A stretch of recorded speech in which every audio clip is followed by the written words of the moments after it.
Welcome to another Telltale Books video. I'm Greg. I'm Emily. And we're here at Blackheart Books in Manitowoc, Wisconsin, shooting our video with their kind permission and continuing our H.P. Lovecraft read through. Yeah, we are.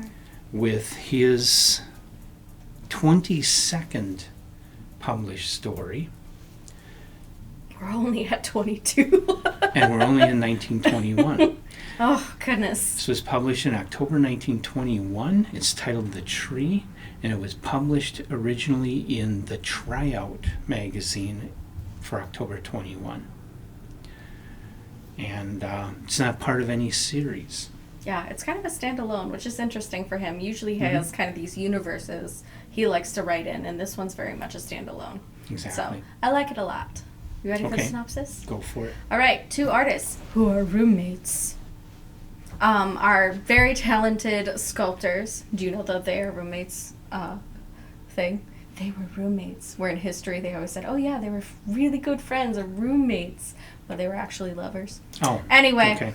So these two guys who were roommates are both really talented sculptors. And they are working on marble carvings, and because they work so well together and critique each other, they both end up making just phenomenal work all the time. They become really well renowned, and while they are working, they get approached about a competition that one of the neighboring kingdoms, I can't remember where, or like a city or something, they get approached to do a competition for a sculpture to be put in the middle of a town square.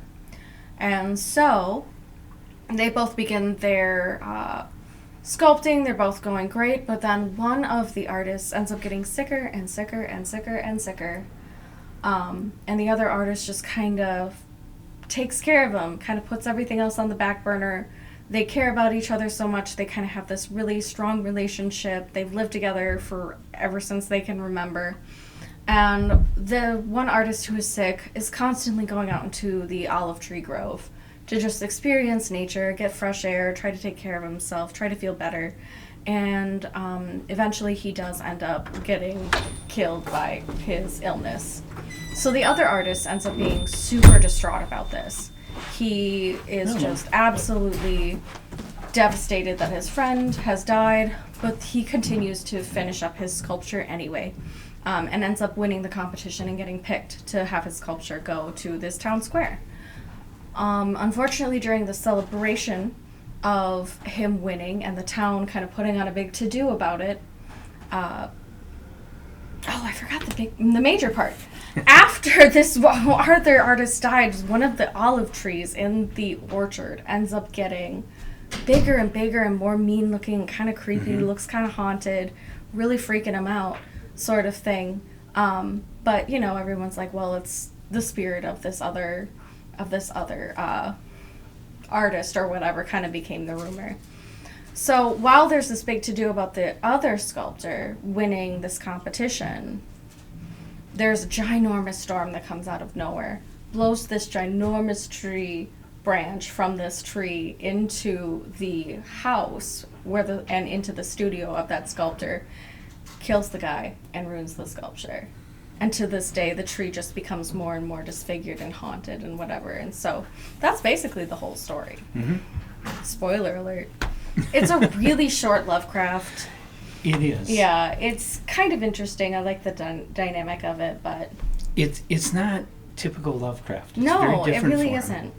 And the style is more like a fairy tale. It's more like reading a Grimm's fairy tale. It really is. Which or a Poe, even. Yeah. It felt like reading a Poe story. Which after I read that, that's where I came up with the idea that we should do readings from Brothers Grimm. Yeah, that would be so really we're going to fun. do a series like that where we read, not review, where we actually read Brothers Grimm fairy tales because they're short and they're cool. And but this story just reminded me of that. Very, very fairy tale like. Yes. And very much, again, like we said, outside the realm of the universes that Lovecraft typically writes in. Yeah, there's no Cthulhu. There's no Cthulhu. There's no Dream Quest. There's, it just is this standalone story about these two roommates. Yeah. And these two sculptors who were roommates.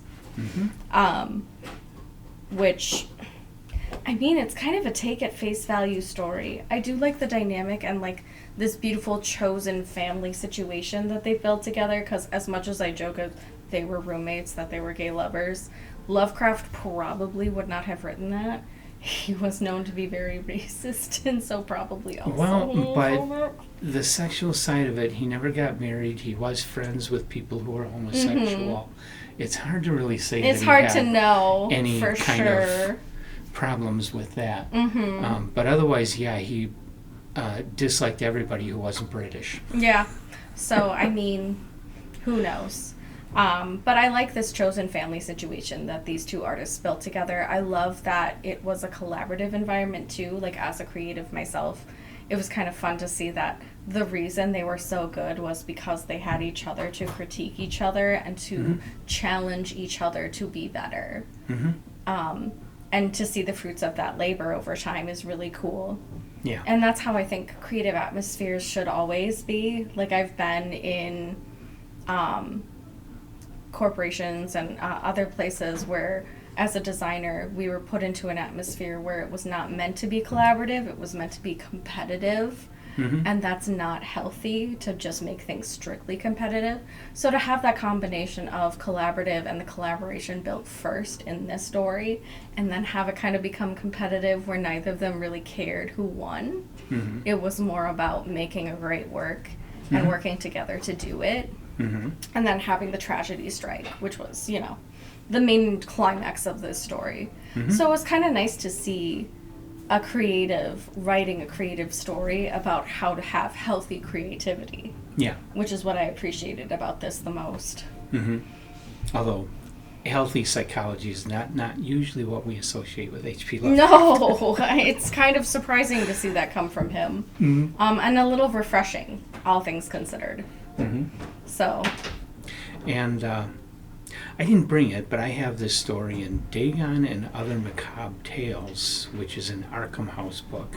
So it's no longer in print, but I'm sure, I know there are multiple complete short stories of H.P. Lovecraft. It's got to be in all of those, because it is strictly his story. It's not a collaboration.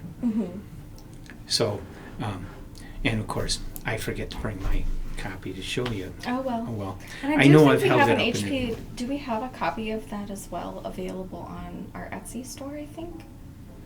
We do have a very collectible Arkham House H.P. Lovecraft. Yes, we have Dagon out there. Yeah, on our Etsy store. So it is available to purchase on our Etsy store. It is not an extremely accessible version of Lovecraft to find, so it is highly collectible.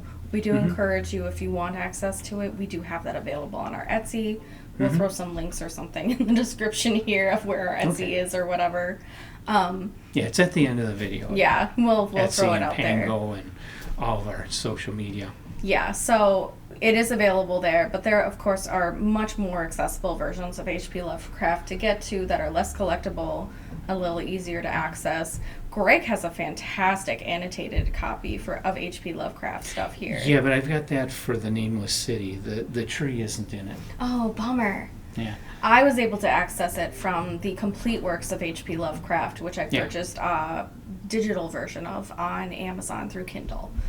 So that is accessible as well. Lovecraft's everywhere, and complete works of his are really great. But can you just show him your pretty book, though? Oh, it's so pretty. Yeah, this not being a Cthulhu story wouldn't be in this one. It wouldn't be in this one, but there are plenty of ways to access annotated H.P. Lovecraft. Fantastic Lovecraft works, and this is a great one. This is available in stores, so like here at Black House Books, if they don't have this in stock in the store, they can order it. It is a current book. Yep.